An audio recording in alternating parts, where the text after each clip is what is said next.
Bulletproof Radio, a state of high performance. You're listening to Bulletproof Radio with Dave Asprey. Today's cool fact of the day is that joint pain is not anything new, but did you know it might have played a role in the American Revolution? Hippocrates called gout arthritis of the rich because of lifestyle factors that came in, like drinking lots of excessive alcohol and, quote, rich food. But if you were diagnosed with gout, it actually was cool, like from a social perspective. So people with gout were successful. And one of those well-to-do gout sufferers was a British statesman called William Pitt the Elder, who happened to be absent from Parliament because of a gout attack on the day the British government decided to levy those taxes on tea imports that led to the Boston Tea Party. So if it wasn't for our old friend gout, there might not have been an American Revolution. Who would have thought? Today's guest is a remarkable guy. He is, he was a two-term president of the board of directors of the American Heart Association and served on the board of directors for the American Society of Artificial Internal Organs, and is a renowned cardiologist, a medical researcher, and a New York Times best-selling author who had a 40-year career in medicine where he conducted over 10,000 heart surgeries, developed different life-saving medical technologies, and then decided that he could advocate for lifestyle change to avoid surgeries altogether. In 2016, he launched a wellness blog and YouTube channel to help people learn about this stuff, and just wrote a new book that came out in April and hit the Wall Street Journal, USA Today, and New York Times bestseller lists. The book is called The Plant Paradox, and the author is none other than Dr. Stephen Gundry. Welcome to Bulletproof Radio. Hey, thanks to have me. I'm really excited to be here. You wrote The Plant Paradox. When I first saw this coming out, I was kind of excited because, well, you have, I would call them unimpeachable credentials, as in you've been doing this for at least a couple weeks. And your book is all about how plants protect themselves from being eaten, which is something that's missing from a lot of this nutritional dogma that's out there. And some of the thinking behind the Bulletproof Diet is that there's a list of suspect foods. And one of the big things that makes things like garbanzo beans and bell peppers and pretty much all grains suspect is the defense mechanisms that are present in these things. And just out of the blue, your book comes out after you've been researching this stuff for 10 years with some profound stories and really good research that says, look, these plant compounds are not doing us favors, and here's how to tell the difference.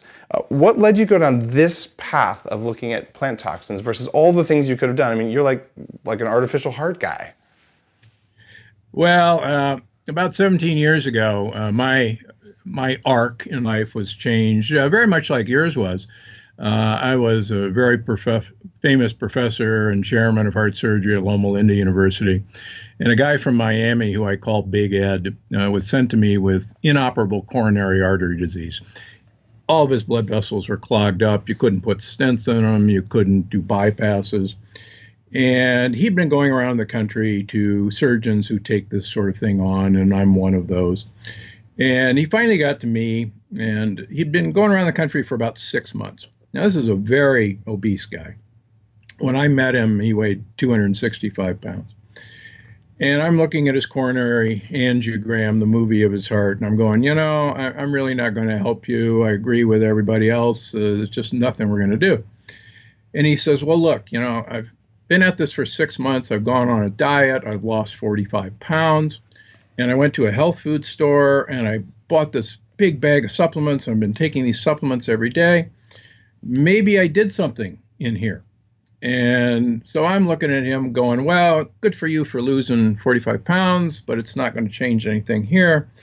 And I know what you did with all those supplements. You made expensive urine, which I actually believed back then. I'm totally okay with having expensive urine. It means my body used what it wanted and I peed the rest out. My goal is to have the most expensive urine on the planet and Godspeed. Yeah, exactly. I'm trying to catch Ray Kurzweil with the expensive urine. I think I'm there. You are too? Yeah, 120 different ones in the morning Okay. and 90 at night, but we can go into that later. Oh, good, good, good. So anyhow, so this guy, we got another angiogram on him, and I was so impressed that I actually operated on him. And if I'd known what I know now, I would have said, "Hey, great going, let's clean the rest out." But I wasn't. I was kind of stupid back then. So after we were done, I said, "Hey, tell me about this diet, and let me look at those supplements."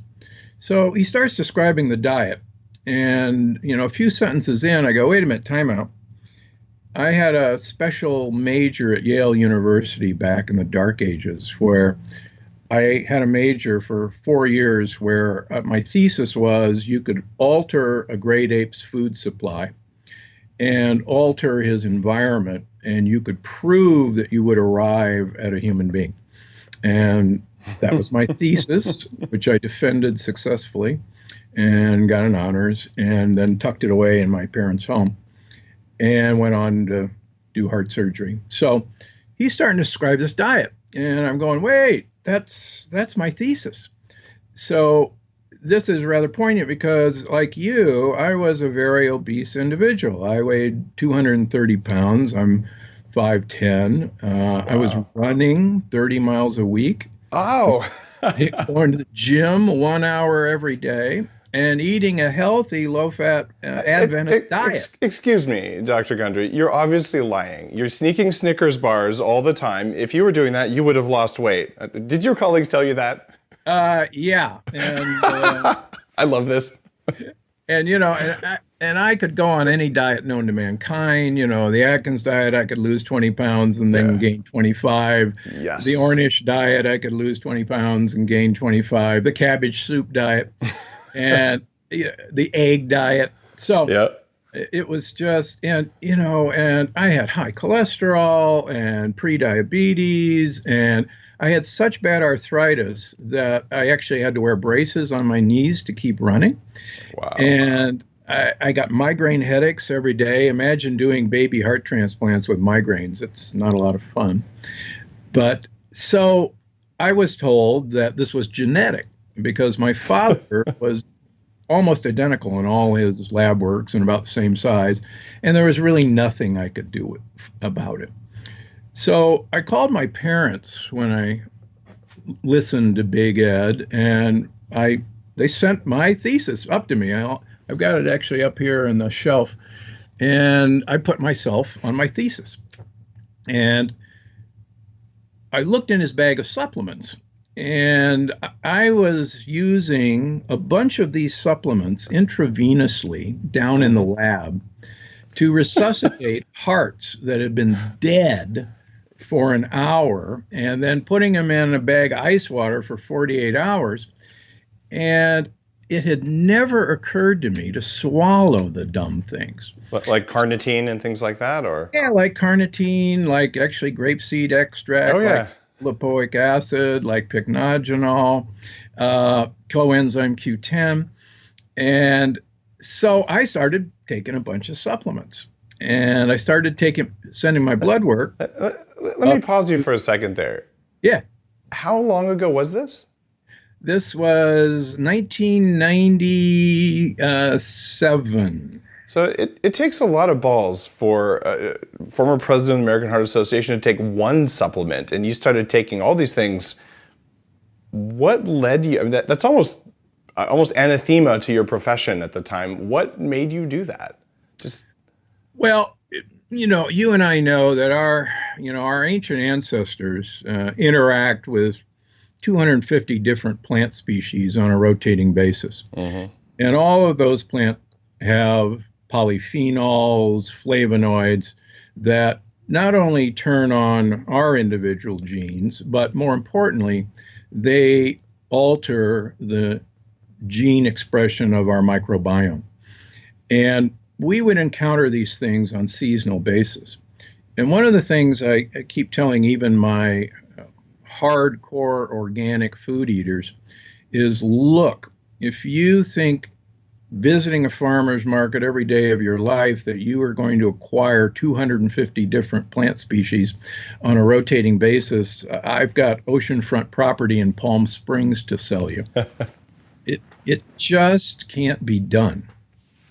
So what I decided to do was turn not only myself, but my patients into an ongoing research project, because at my core, that's what I do, is research. So I started doing this on myself, and I lost 50 pounds the first year, and I did that on purpose. And then I've subsequently lost another 20 pounds, and I've kept it off now for 20 years. And I gave up long distance running. That was one of the stupidest things that anybody could ever do. You're making me happy, man. Just ask Mark Sisson his opinion of long distance running now. I have, right? Yeah. So anyhow, I started doing this on patients that I operated on, because at that time I still thought, well, I'll put in some new plumbing, but let's keep the plumbing from clogging up, because I was famous for doing redo operations and redo operations, and that just kind of gets silly. But our profession is convinced that this is an ongoing process. Maybe we can slow it down a little bit, but it'll finally get you. And of course, that's all wrong. So I set up an institute in Palm Springs where I asked anybody who wanted to play with me that every 3 months we'd send their blood work up to the Bay Area, to Virginia, down to Texas, wherever I could find an interesting lab that could give me what are called inflammatory cytokines. And then we started tweaking foods, and we started tweaking supplements. And very rapidly, after the publication of my first book in 2008, which was Dr. Gundry's Diet Evolution, a ton of people with autoimmune diseases started coming to my office. And they'd say, what do you know about autoimmune disease? And I go, I don't know anything about autoimmune disease, but I know a whole lot about the immune system, because I'm a transplant immunologist, and I'm famous for having the longest pig to baboon heart transplant survival, 30 days, baboon with a pig heart. The previous record was 5 hours, so that's good. So we looked at immune markers, and lo and behold, these set of plants came right up on the top of the list. And for instance, our favorites, the grains and the beans, appeared, really very quickly.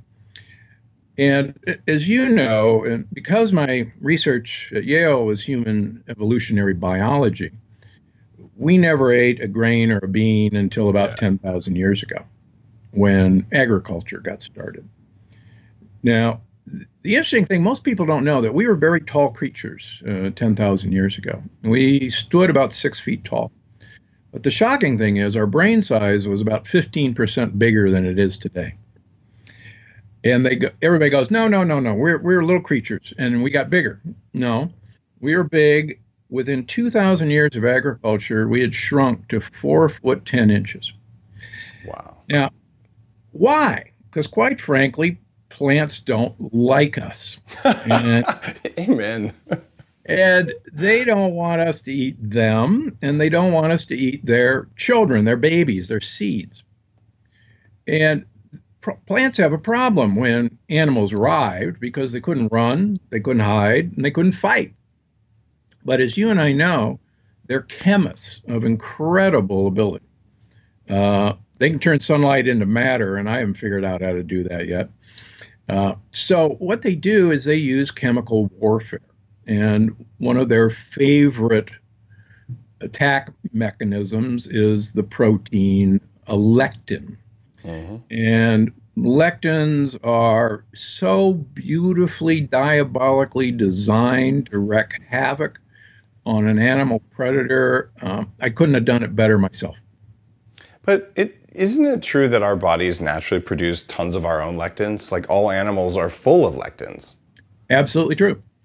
Lectins is a communication system, and lectins are patterns that turn receptors off and on. So we have our own onboard set of lectins, but plants have other lectins.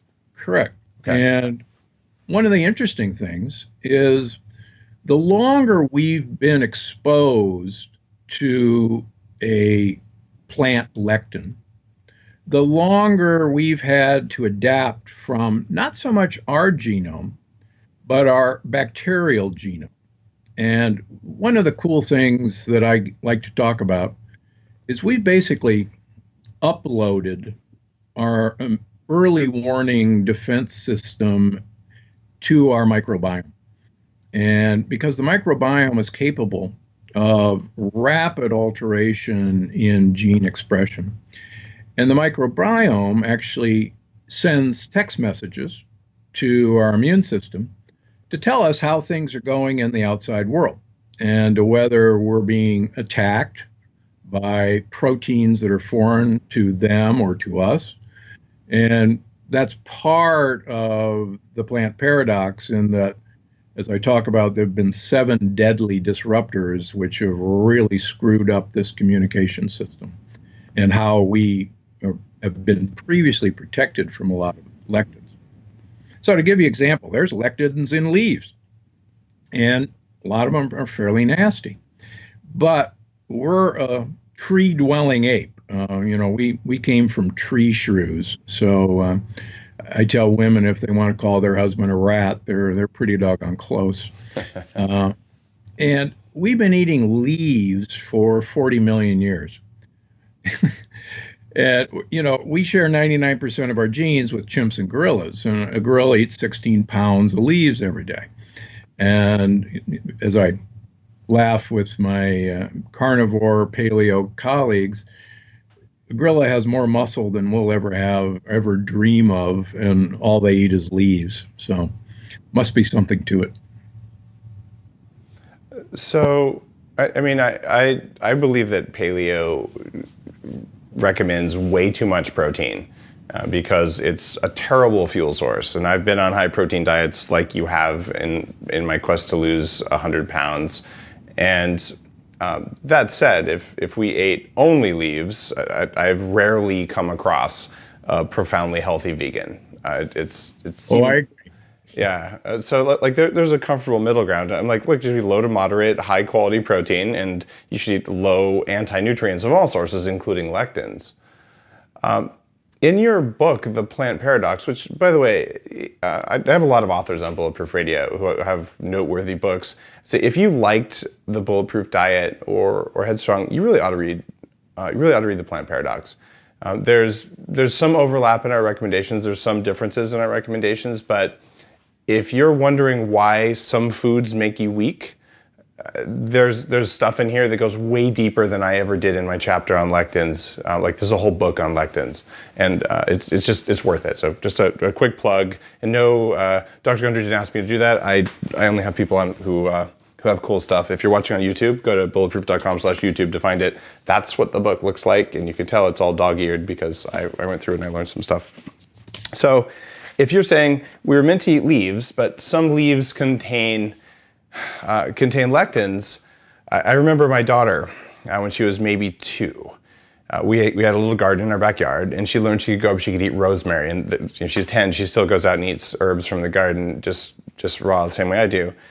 But she didn't know, and we had some squash growing as a pumpkin, I think. So she takes a leaf from the pumpkin, eats it, and farts for the rest of the day and crying with cramps and all this kind of stuff from one leaf because of the lectins in the plant, right?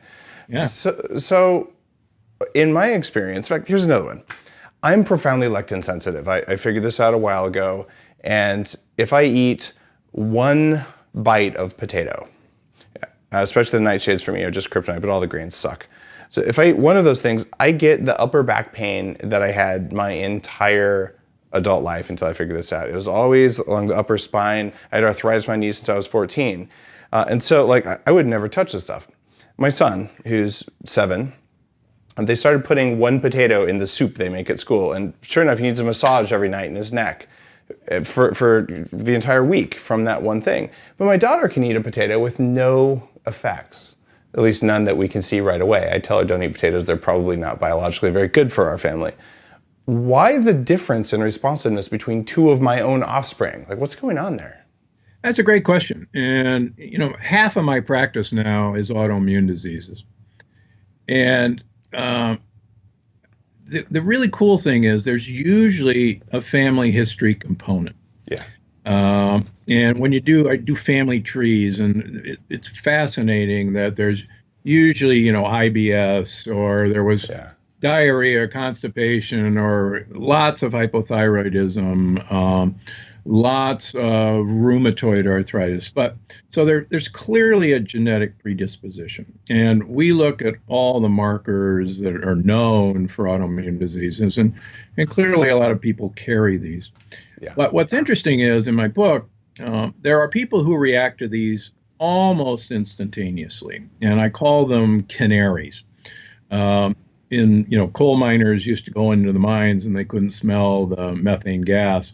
So they'd carry canaries with them, and the canaries would flirt around, and they might have a much higher metabolism rate. And if the canary keeled over or stopped singing, you ran. So there are people like you, and actually people like me, that react virtually instantaneously.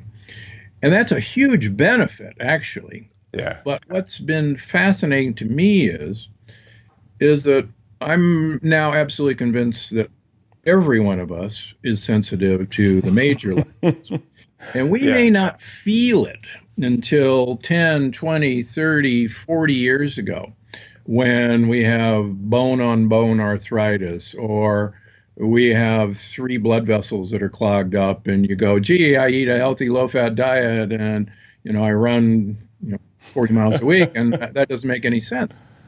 But when you kind of start breaking it down at where lectins invite disease, it's just been fascinating to me to watch people who are scheduled for hip replacement or knee replacement, and we put them on this program, and 6 months later, they've regrown cartilage in their joints, and they cancel their operation. You said something there. So I grew up in New Mexico, where green chili, which is a member of the nightshade family that's very high in lectins, it's soul food. So I love this stuff. I used to slice habaneros and just put them on whatever I was going to eat and cry when I would eat. And I tell you, I put a little bit of cayenne on my food, my joint symptoms returned. The symptoms that started when I was 14 and I was diagnosed with arthritis. But my dad, mid-70s, he's had 1 hip replacement. And I've been harping on him for a while. You always have to convince your parents, and you'd think at this point, he'd listen, and he does. To be perfectly honest, he's very, very into the bulletproof thing now. But at the time he wasn't. And I said, Dad, could you just stop eating cayenne pepper and just try this just for 2 weeks? And he goes, argues against it, and eventually says, I'll give it a try. And he calls me 2 weeks later, and he said, you know what? He said, I don't think I'm going to have my other hip replaced. After 2 weeks of just not eating these things, and he was already avoiding grains and mostly bulletproof, but you can't give up green chili, because life isn't worth living without green chili, which is what any New Mexican will tell you. But it is, and so I don't eat my favorite food either, because it's just not worth the pain. And you're saying everyone's affected by this. In my case, I feel crappy right away, so it's an obvious thing. What's the normal onset time? Like, let's say you eat this stuff as a kid. Most of us are given, they put cayenne in half the stuff you can get, the healthy kale chips or whatever, and a lot of other lectin containing, maybe some quinoa and some garbanzos and all these other random foods that are full of lectins. How long should you expect before you start seeing bad things happen to you that seem to have no cause? Well, it is amazing that I have a lot of parents who bring younger kids to me with asthma or eczema. I have a pretty big population of Crohn's kids, and these are the kids invariably that they had a lot of ear infections or a lot of sore throats as a little kid, and they got a lot of antibiotics, well-meaning by their pediatricians. But what I've discovered in 10 years now is that all those runny noses and ear infections and sore throats were actually caused by our response to lectins. And mucus production is actually our fundamental way of trapping lectins. Lectins are proteins that seek out sugar molecules to bind to, and mucus is mucopolysaccharides. That's multiple sugars. So we throw down this defensive shield to trap lectins. And if anybody eats spicy food, they'll notice that their nose starts running.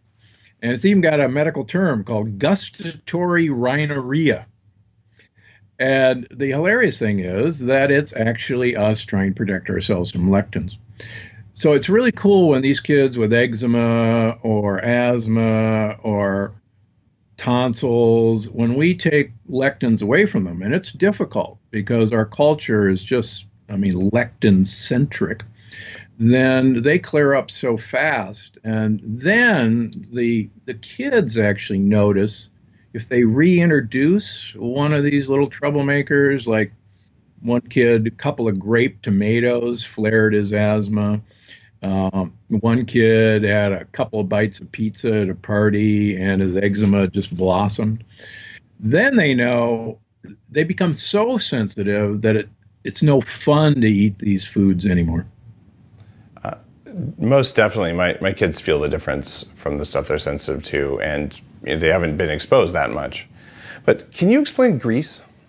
Like I went to Greece recently, and there was almost nothing. I'll have the fish and don't put anything on it, because every single vegetable available in Greece is an eggplant, a tomato, a potato, or a pepper.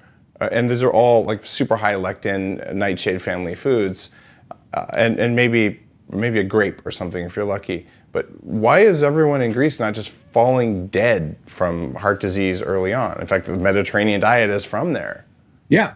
Well, the funny thing is that the pleasures of that Mediterranean diet, eggplant and peppers and cucumbers and potatoes and tomatoes, were all brought by Columbus. And none of these people actually ate any of these foods until 500 years ago. In fact, the Italians were so afraid of tomatoes that they didn't eat them for 200 years. And then they decided that the peel and the seeds actually had the major lectins. And so any Italian will tell you cannot make tomato sauce without peeling and de-seeding a tomato. In fact, interestingly enough, I study cultures on what they do to avoid lectins. And the Roma tomato was hybridized to have the most pulp to skin and seed ratio. So you just throw a Roma tomato in boiling water for 30 seconds, pull the skin off, cut it in half, squeeze the seeds out, and into the pot it went. And it's amazing how cultures have adapted to this.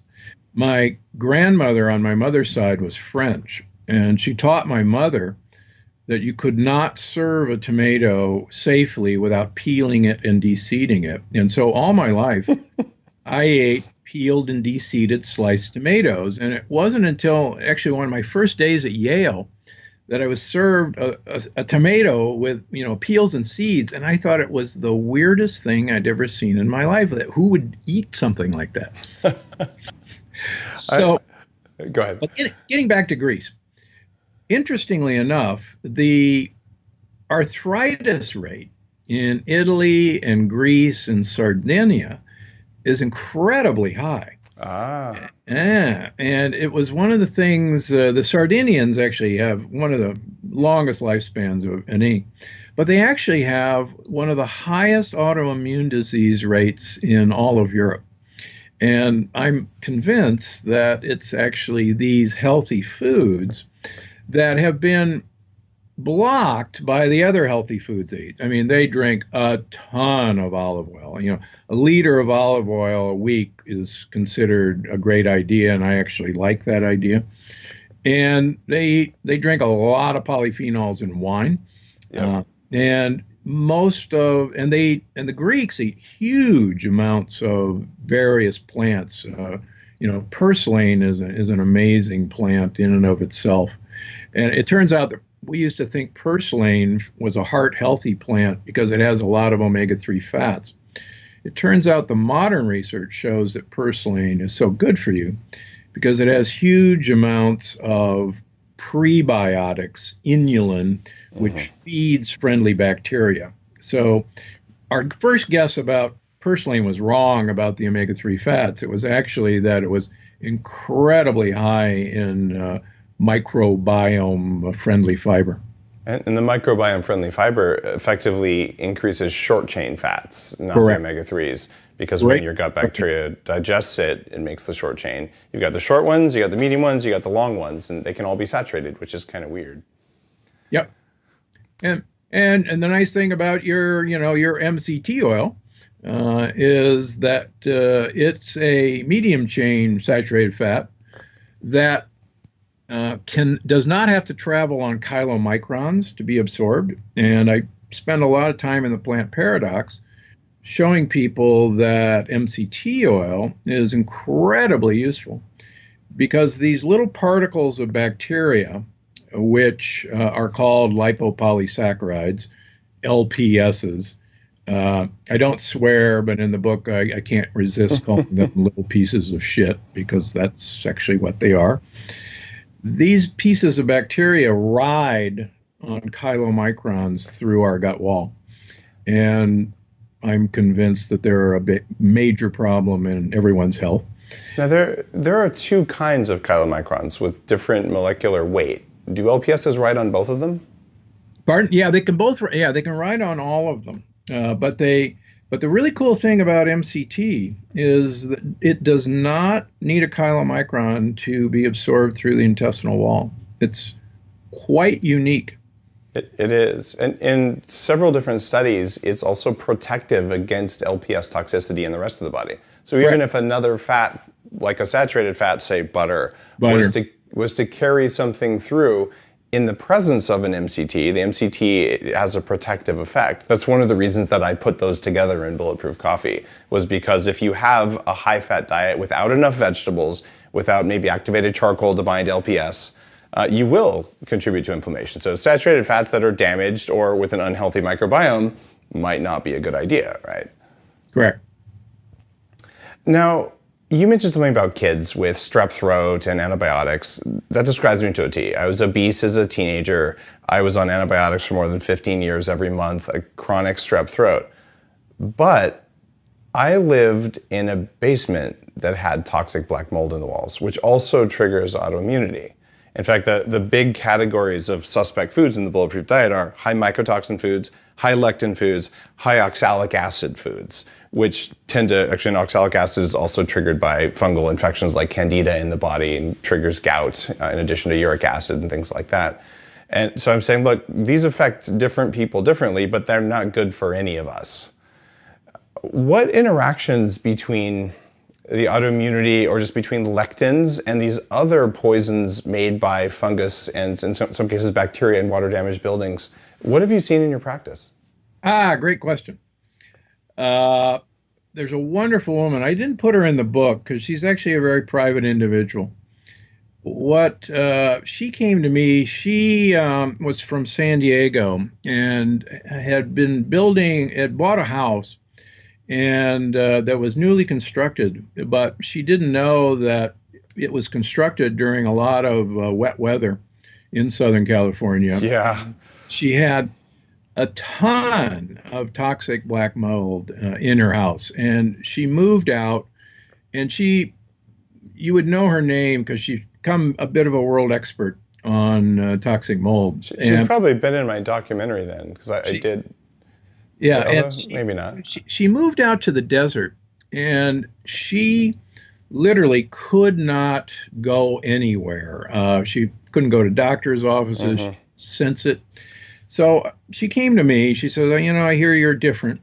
And I said, I'll tell you what, I think the fundamental problem is lectins are sensitizing your immune system to fire at any foreign substance and, to kick ass and take names, and we'll figure out who everybody is later.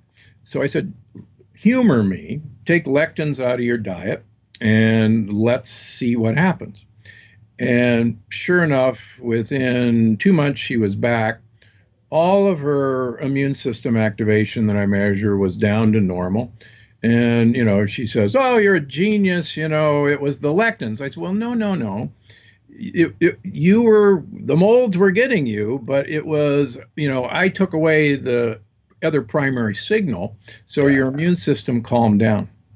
It's death by 1,000 cuts. It's overall inflammatory load on the body. Yep. And the whole approach for the whole bulletproof lifestyle, for me, is like, how do you lower inflammation? And there's cryotherapy and cold showers, specific exercise, breathing, meditation. Those are all just ways of chiseling away at inflammation. Taking lectins out is that's like a bulldozer, right? Yeah. And I would just say there's a lot of people who've been exposed to toxic mold or who have chronic Lyme, which is always toxic mold exposure mediated. If your Lyme doesn't go away with normal treatment, you have toxic mold that broke your immune system. And I know that's controversial, but anyway, that's 15 years of work on that. There's a lot of us who see chronic Lyme, and I think a lot of us agree that it's really no longer the Lyme per se that's the problem, but it's this ongoing chronic inflammation. Yeah. And, what my job as a detective is to say, okay, you've been through God knows how many antibiotic treatments, and you still have all these markers for inflammation. You feel like crap, and you go all over the world, and there's some wonderful people doing this. But I said, let's add this piece of taking lectins away from you, because I can tell you that lectins are really good at potentiating inflammation. And so, I get a lot of people with Lyme that haven't gone down this route, and knock on wood, nobody's got a 100% track record.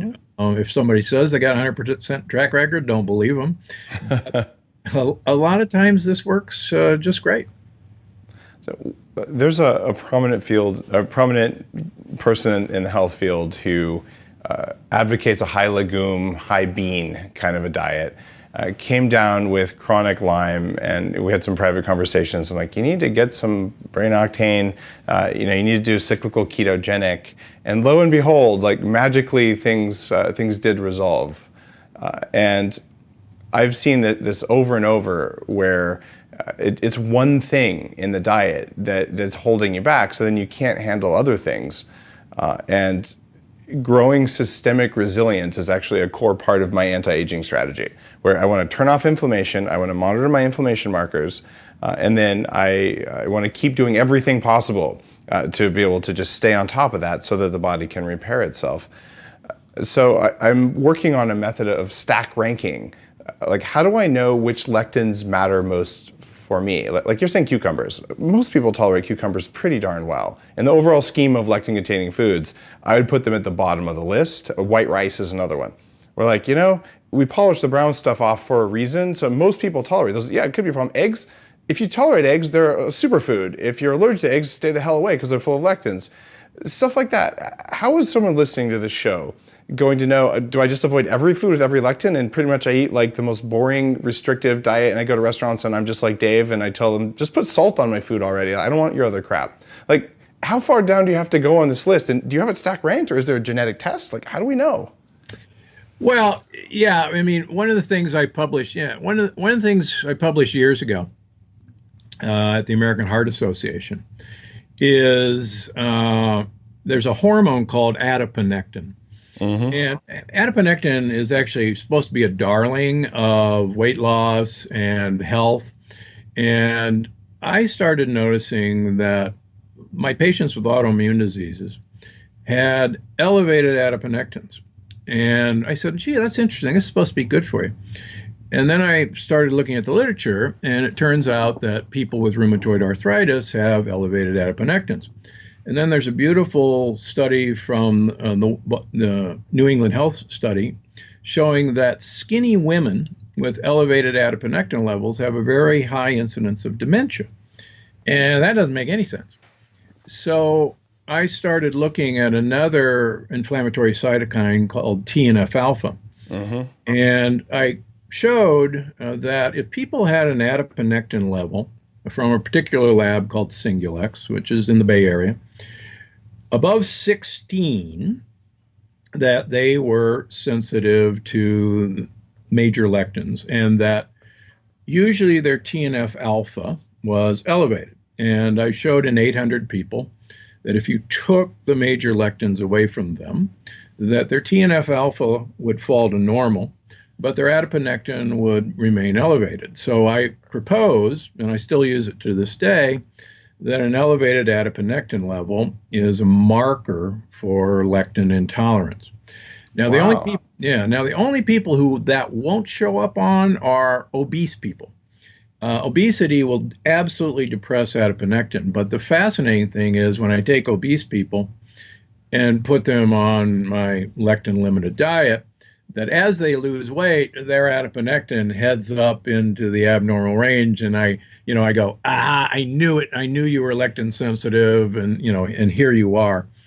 So I think that's a really good way to start. It's a cheap test.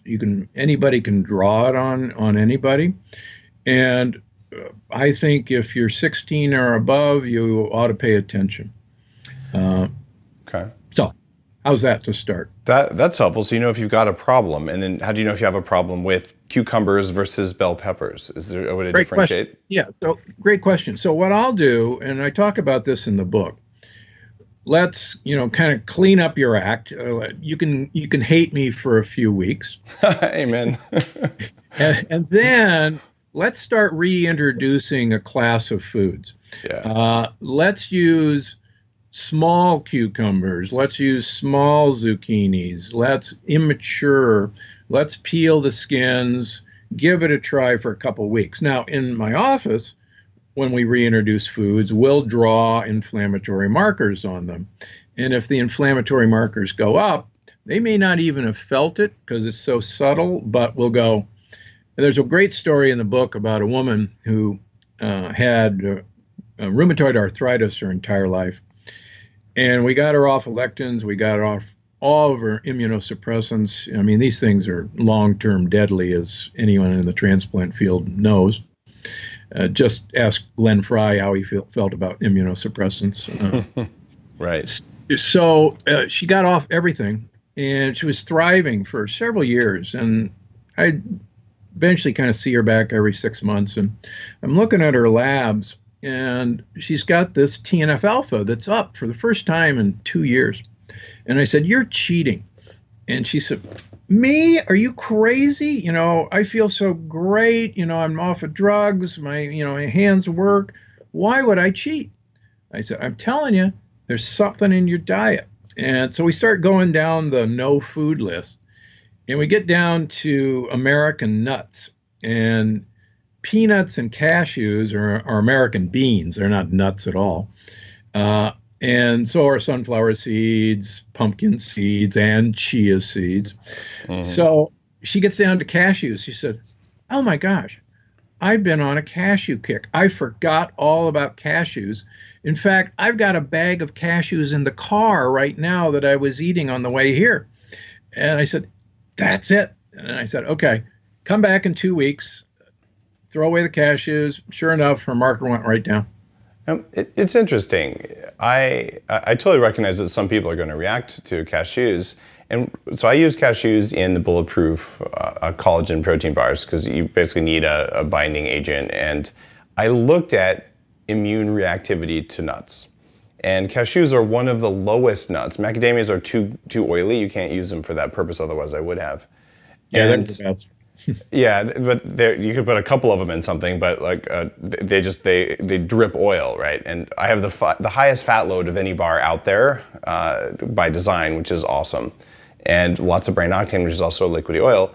So it was a tough call because I'm like, I'd rather use no nuts so everyone's happy. But I mean, almonds. How are almonds from a lectin perspective versus cashews? They're pretty nasty. Yeah, but it's actually the peel of the almond that has the problem. And actually cashews, it's the outside peel that has the vast majority of the toxins. And they're steamed. Like the reason I chose them is that you have to basically cook off the outer layer of the cashew, and you're just getting the inner thing. It's just like polished rice. It was the lowest toxin thing I could come up with, versus I don't know, I could have used like sodium caseinate or milk protein isolate, which are just crap proteins that companies throw in these low carb bars, and they do it because it's cheap, but those are also inflammatory via other pathways. Like it's hard. So, but I agree, if someone's really tough on lectins, cashews might not be right for you, but man, they're probably one of the better nuts. Or do you agree with that, or no? It's okay to disagree. The really sensitive folks, the guys with autoimmune diseases, I can't tell you the number of folks that peanuts and cashews are real problematic. I can tell you personally that sunflower seeds will throw my immune system out of whack. In the doctor's dining room at our hospital, I usually munch on walnuts when I'm walking by, and they ran out of walnuts, and they had this big container of sunflower seeds. And this was actually last year. And I said, oh, what the heck? I haven't had sunflower seeds in years. I need something crunchy. So I started eating about a quarter cup of sunflower seeds. And I run my dogs about 2.5 miles every morning, jog. And I got plantar fasciitis and tendonitis in my left foot, which I've never had in my life. And I'm going, where the heck did that come from? I didn't trip. I didn't do anything. I didn't change shoes. And then, a light bulb went off, and I said, son of a gun, it's the sunflower seeds. So I stopped them, and the plantar fasciitis, resolved within 3 days. You are one of the top event correlation doctors, as far as I can tell from your thought process. You were saying when you draw lab panels for inflammation, you don't have to draw a lab panel. All you have to do is wake up in the morning and make a fist. And if you have a harder time making a fist, your grip strength is low, or you have a pain in your feet that you didn't have before, it's a pretty sure sign that you were exposed to something. And it's usually a lectin. It was moldy food. It might have been histamine containing food. It might have been oxalic acid containing food. It's usually one of those, and it might be something else, but it's usually one of those. Or you drank some beer which had ochratoxin A or something. But like those are primary things. But if you have no inflammation, you wake up and your muscles all work really well, your grip strength is strong, there's a pretty good correlation with no inflammatory markers, at least in my experience. And you have a little bit more clinical experience than I do, given that I'm an unlicensed biohacker. But do you buy that perspective? Yeah, I do. The amazing thing is what I wanted to do, because I'm a researcher, is I wanted to prove this with biomarkers. I don't want to just say, hey, Dr. Gundry, I went on your diet and I feel great. That could be the placebo effect. But I wanted to correlate the fact that they felt great and that we were throwing away their blood pressure meds and their diabetes meds with the actual markers. And it's funny thing is I publish all my stuff in academic places like the American Heart Association, like the European Atherosclerosis Society. I don't go to the kind of touchy-feely places to show my data. So, because I want people to realize this is science-backed, it's not conjecture. And that's what I hope I bring to the table. Well, you have the great scientific background, the real medical background, and correlating this stuff to inflammatory markers is really important, and also understanding pathways. So let's go to pathways for a little while. And in my perspective as a computer hacker by training and a biohacker now is I always look for how do I manipulate and modify the system. So we assume we know how the system works, but there might be missing pieces. That's okay. You can still hack something without knowing everything about it. And one of the things that I published in Headstrong was a bunch of different pieces of data about how lectins inhibit mitochondrial function. And your mitochondria are the power plants in your cells. You know this, I'm just saying that for listeners, that power plants or batteries in your cells. And certain lectins, and I'm guessing it's different lectins for different people based on your mitochondrial DNA, that they literally inhibit this. And when your lectins hit your mitochondria, it changes your leptin, not lectin, Leptin. And leptin resistance precedes insulin resistance, precedes type 2 diabetes, and it's a sign that your body isn't making energy the way it should. You don't make enough energy, you're going to get brain fog, then you won't be headstrong. That's why the book is called that. So, are we looking at correlations between mitochondrial DNA? This is the power plant wiring of the body and specific lectin sensitivity, or are we looking at nuclear DNA, which is like the physical hardware, the walls and the foundation, the meat of your body? Do we know? No, and I'm actually even more interested in bacterial DNA, and because as you know, we get all of our mitochondria from our mother. All mitochondria are female. And they're all bacteria by origin, right? That's exactly right. They are all bacteria by origin. We, cells engulfed them millions of years ago, billions of years ago. And there's a really cool theory, which I ascribe to, that we get all of our initial bacterial load from our mother. Absolutely. She craps on us. And so it never stops in some cases. Yes, that's right. If you're lucky. So there's a theory that the president of the Microbiota Society has, that we get our female bacteria to talk to our female mitochondria, and they actually text message each other. Yeah. And that one of the problems with early antibiotics that probably screws this whole thing up is our original female to female connection. And no offense to guys, our mitochondria are female. They're not. Oh, yeah. Is that early connection? The wires get cut, and when a new population of bacteria move in, then they don't have the intimate connection to talk to mitochondria. So what I think, yes, lectins can target mitochondria. There's no question about that. But what I want to get them closer to the source where I can manipulate them, and that's in our microbiome. And what I want to do is I want to reestablish those connections between the microbiome, a healthy microbiome, and not only our immune system, but mitochondria. So that's where I like to do my hacking. The text messages, the signals between the gut bacteria and the mitochondria, what's your theory for how that message is sent? So these are there's a famous quote, and I forgive me because I forgot the artist's name, is that reality is a scanning pattern. I like that quote, but I don't know who it's from. Yeah, I'll send you a picture of it. Okay. And so I got interested in pattern matching very early on because of immunology. Yeah. And you got interested in pattern matching because that's how you hack a computer. Yep. We're just looking at patterns. And so all communication happens at either the cellular membrane or the mitochondrial membrane or at the nuclear membrane.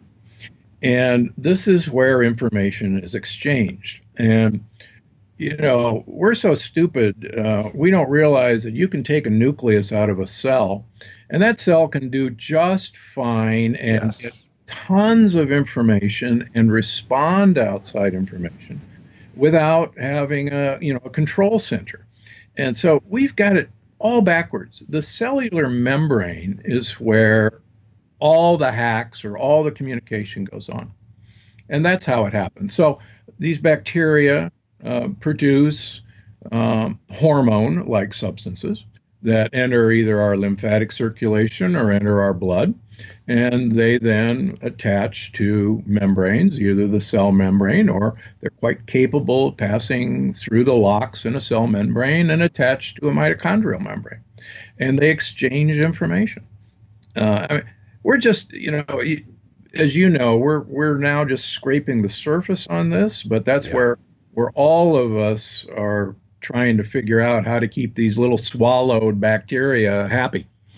There's definitely the chemical and hormonal communication that happens, and one of the things that came to light, so to speak, when I was doing the research for Headstrong is the effect of biophotons, where your gut bacteria make 5,000 times more photons than your mitochondria make, and your mitochondria listen to these and send from these things. And it's one of the reasons that I'm all over sleeping in a dark room, Yeah. pitch black room, because it actually allows your mitochondria to hear your gut bacteria better. Because if there's a little blue or green, all these other LEDs out there, it actually changes this weird communication network that would be invisible to you. Like it's just almost too bizarre. I don't know. I do that and it works. I agree with you. Totally agree with you. Okay.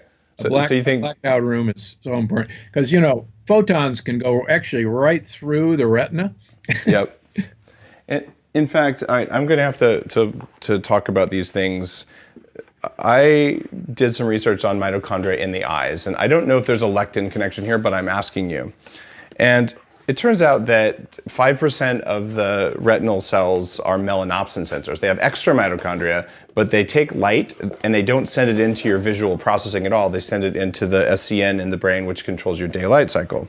Yep. So we made these, I say we, I'm a backer of the company who did this, the glasses are called TrueDark. These are glasses that block every spectrum of light that's documented to affect melanopsin.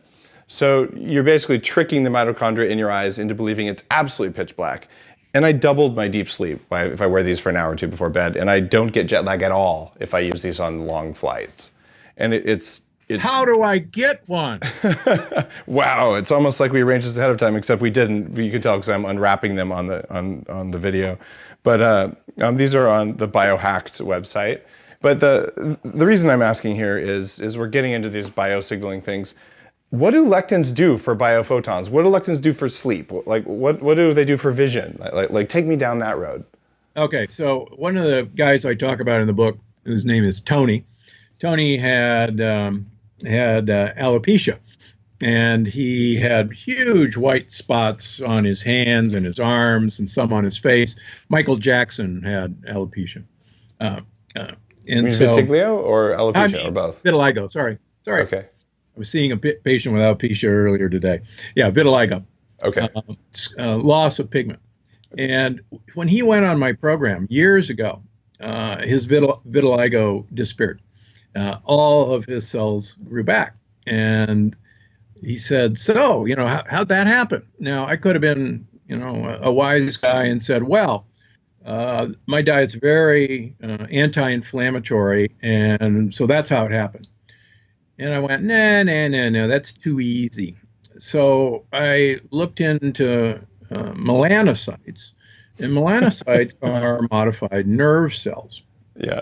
Now, the original predator of plants were insects, and lectins were designed to paralyze insects by stopping the communication between nerves. Makes great sense. Mm-hmm.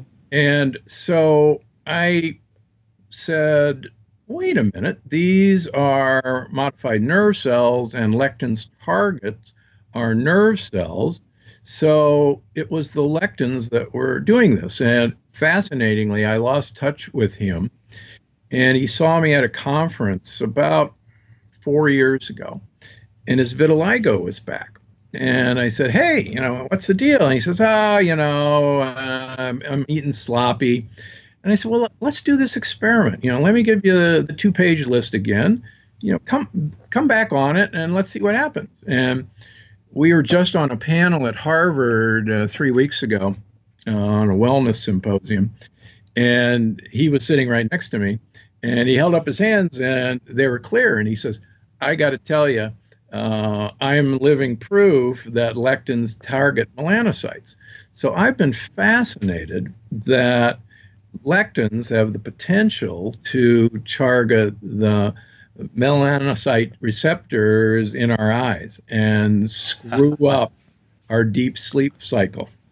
Well, it goes deeper than that. And this is profound stuff for me. You'll notice I have a relatively dark tan. That's by design. Inside the eyes, we have the retinal melanin that's deep inside the eye that isn't protecting you from sun. And in Headstrong, I write about some researchers in Mexico who, for like 10 years and 6,000 patients, were trying to figure out why is there so much oxygen in the eye, more oxygen than the blood flow can account for. It seems to violate laws of physics. And what they figured out is that melanin in the eye, or neural melanin, has the ability to break water down into free electrons and free oxygen in the presence of infrared light, which is what your mitochondria make. So it turns out this is acting as an extra oxygen source and as an electrical capacitor when you need extra energy. And the eyes need the most energy and the brain needs the most energy. So if you're eating lectins and they're damaging your ability to make melanin, you're screwed. And what is melanin made of? Melanin is made of branched, interconnected polyphenols, which is why you and I keep talking about take your polyphenols, drink your coffee, drink your tea, eat your chocolate. I'm not a fan of red wine because of the mycotoxins and the glyphosate and just the relative low polyphenol count. But okay, fine, have some red wine and just drink it from Europe. Yeah, there you go. Drink it from Europe. Take your glutathione while you're at it. As a matter of fact, bulletproof.com/wine. I have a source for mycotoxin tested wines where they ship it to you, which is kind of cool. And I've had some good luck with that as well. But yeah, you got to be careful on that stuff. But okay, so I just got off track there talking about all these polyphenols and it's going on in the brain. So my theory now that we're just forming in our conversation here, which is fascinating. I love getting a chance to talk with smart guys like you. Is that potentially some of the brain fog, in fact, you write about brain fog in your book too, it could be caused by the fact that these compounds, the plants made to kill insects, are harming our ability to have robust energy production in the brain and the eyes? Yep. Yeah, okay. absolutely. Do you see changes in visual contrast sensitivity from people who eat lectins? Tell you, very interesting. Years ago, my wife and I decided to do a completely raw food diet. Oh, I did too. It ruined me. The interesting thing, we ate mostly leaves and olive oil. We actually had some raw prosciutto, so we weren't vegan raw food. Yeah. Which is really dumb. And so, but one of the things that was reported in the raw foodist literature was that color intensity got much more intense. And that hearing actually got more intense. And I got to tell you, placebo effect may be one thing, but I didn't tell my wife this. And both of us, I don't know, a month into it, said, it's really weird. Visual colors are, it's like they pop. Yeah. Yeah. And we had a tree that was full of bees every year. And when I was about a month into this, I would be outside and it was like the roar from the bees was almost deafening. And I'm going, what the heck? Are they all around me? And no, they were in a tree away. So I really do think that lectins, in other words, we removed all the grains from our diet, all the beans from our diet, but I think there's something to all this. So, roundabout. There's a lot of science to be done here, and the plant paradox, your new book, is definitely putting it out there in the public sphere in a way that I honestly didn't think that this would reach public awareness this fast. And I've been certainly on the mycotoxin kick, as that's why I did a documentary on it, because environmental mold, not just food mold, but the stuff you're breathing and all, is such a huge inflammatory trigger for so many people. But lectins are at least as important. They're just even harder to explain. So I'm grateful that you wrote a book that explains it well, and I'm grateful that you have such great experience and such good credentials that it's very hard for someone to say you don't know what you're talking about. They sound like loons if they say that. And it's okay to say you're wrong or there's a mistake, but directionally, your book is absolutely like something that's important, and I think will just make its way into the national consciousness. Where is it possible that salad they're serving you is just completely jacking you up because they put all sorts of weird stuff on it? Weird by an evolutionary biology perspective, but not weird by what your mom ate. Yeah. Talk about fertility and lectins. Well, as you know, there is a huge increase in infertility, and Yeah. men's sperm counts are plummeting. Um, Men's testosterone levels are plummeting. We could go so far. Personally, I think a lot of these are some of the seven deadly disruptors that we talk about. Glyphosate is right up there Yeah. on anybody's list. But it's interesting. I even talk about this in the book. From a plant standpoint, the less of their predators that are alive or that reproduce is a very good thing. Hmm. So, from a plant standpoint, having compounds that interfere with reproduction of your predator would be really high on your priorities. And people say, "Well, wait a minute, you say that plants think." Well, uh, plants definitely think, not in the way we think of thinking, but they are sentient beings. And even if they weren't, evolutionary pressures affect plants equal to animals. And that Can I means can I whatever just you, plug to support what you're saying there?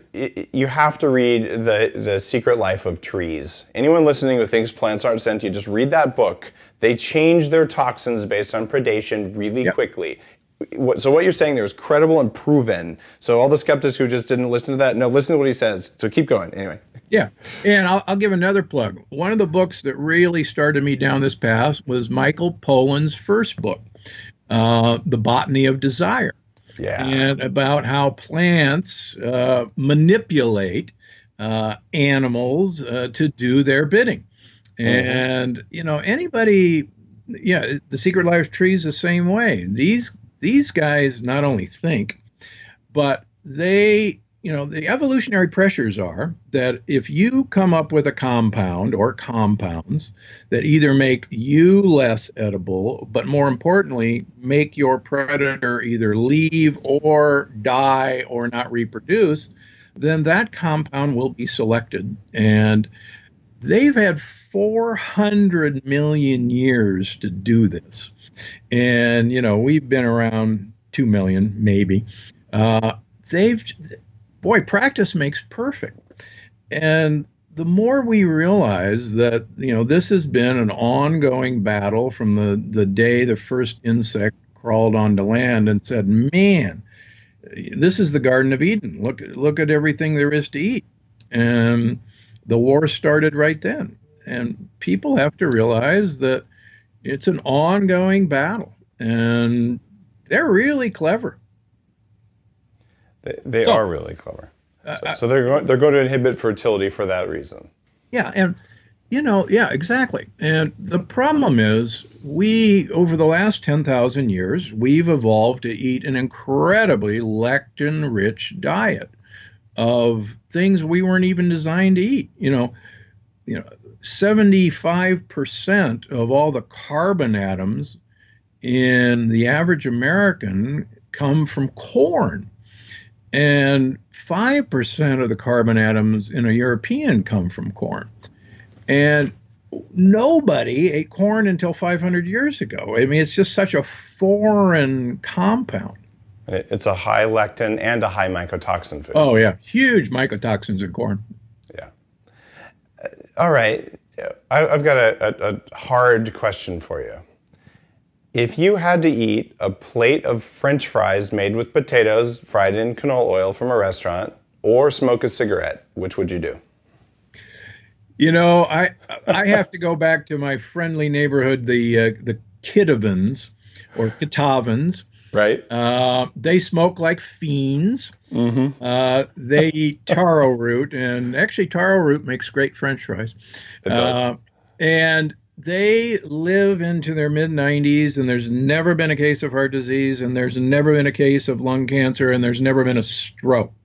And I actually tell my smokers that the other things are actually going to kill them faster. And if I have to have them have a vice and give up the things I want them to give up, I'm going to fill them so full of vitamin C every day and so much glutathione every day. But I'll I'll trade them their cigarettes, at least temporarily. So I would choose to have neither, but I've actually never had a cigarette in my life. So Me either. I don't smoke. I don't intend to take you up on that bet. But it sounds like your answer is you would say the lower harm is the cigarette. Correct. Yeah. So I'm in agreement with that. Dr. Kate Shanahan was on, and we did that. And okay, you're a former president of the American Heart Association, right? And we all acknowledge smoking is a crappy habit, right? It's just that fried, high lectin foods fried in bad oils are even worse. And yet we have so many people, oh, I would never smoke a cigarette. And they're munching on like death in a little wax paper wrapper. And so I'm like, don't do either one either. And who knows, nicotine actually has some health benefits in low doses, gosh, yeah. right? Oh, yeah. I mean, nicotine is fantastic for you. I mean, it's great for your brain. It prevents Parkinson's disease. It's just, currently it was a bad delivery device. Yeah, I supplement with a microdose nicotine spray. The lowest toxin containing one I can find. It has a little bit of artificial sweetener I don't like, but it's the least harmful one, and I'll deal with that simply because it is a cognitive enhancer associated with all sorts of good stuff. Yeah. So, but I'm not going to light it on fire before I take it. All right, Dr. Gundry, I could talk to you for hours, and this has been such a fun interview, and thank you for writing The Plant Paradox. I've got a final question for you. If someone came to you tomorrow and they said, look, based on everything you know in your life, not just your life's work here, but everything, what would you tell me if I told you I want to perform better at everything I do as a human being? So the 3 most important things, what are they? So number one, obviously get lectins out of your life. Number 2, practice intermittent fasting. The longer you go between meals, the better. The farther away you go between your last meal and the time you go to bed, the better. And number 3, absolutely stay away from blue light. Yeah, so if those are my top 3s, but believe it or not, probably the one in the middle is the one that most people could do on a moment's notice, but most people don't. And the one in the middle being intermittent fasting. Intermittent fasting. And it's interesting. My first book came out 9 years ago, and I had a whole chapter on intermittent fasting. And even back then, from January through June, I only ate 1 meal a day. I didn't eat breakfast, I didn't eat lunch, and I ate all my calories between 6 and 8 o'clock at night, so that 22 out of 24 hours I was fasting. And believe it or not, for the last 9 years, I've continued to do that. In fact, June 1st was when I finally broke fast. I break fast June 1st. So I actually had lunch today for, the first time in 6 months. But my editor thought I was such, out there crazy that we cut it down to about a page. And I said, no, this is so important. She says, no, you're really kooky anyhow, but this is way out there. And now, of course, every time a new book comes out on it, I just kind of chuckle and I look through my original manuscript. So it is true that fasting is a low lectin diet. Yeah, exactly. So, by the way, it's almost 3 p.m. where I am recording today. I haven't had anything to eat today yet. Just my coffee. Bingo. So Yep. Awesome. It is indeed, although I'm starting to get ready for some sort of good, delicious dinner without any lectins in it. You can count on it. All right, Dr. Gundry, where can people find out more about your work other than picking up your book online or wherever books are sold called The Plant Paradox? So they can go to gundrymd.com and they can sign up for a free newsletter. I post tons of recipes on my YouTube channel and I post tons of blogs, but best place to start is gundrymd.com. Awesome. Well, thanks again for being on Bulletproof Radio. Hey, great to chat with you. Big fan and hope to chat again. Count on it. If you like today's episode, you know what to do. Go out and pick up a copy of The Plant Paradox, read it, and see if there's something you can do in your diet to make you perform better, make you feel better. Because here's a little secret. When you have less inflammation, when you have fewer lectins, when you have fewer anything else that pisses your body off, you have more energy. When you have more energy, you're a nicer person. When you're a nicer person, everyone around you likes their lives better too. So it's really a good investment. So pick up a copy of The Plant Paradox. And while you're at it, if you haven't read Headstrong, these books are very compatible. You'll learn things from both of them. And since Dr. Gundry and I have both spent thousands of hours writing these books, if you can spend 20 seconds reviewing them on Amazon, we will know. And we are thanking you in advance.